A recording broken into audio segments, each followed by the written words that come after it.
Hello everyone, my name is Alexander Aktionov, and today I'm gonna show you how to use Glide. Glide is a powerful but easy to learn no-code tool to build mobile apps in a matter of hours and days and not weeks and months.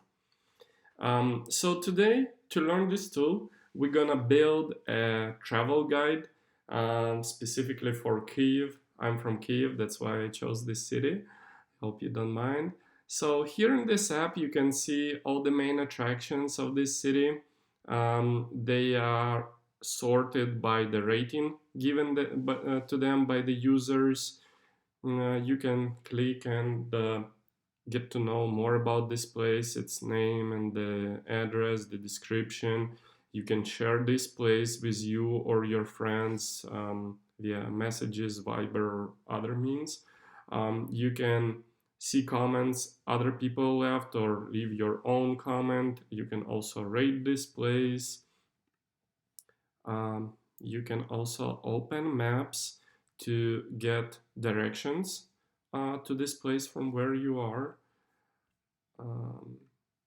You can add favorite places to the favorites tab to see which ones you want to visit.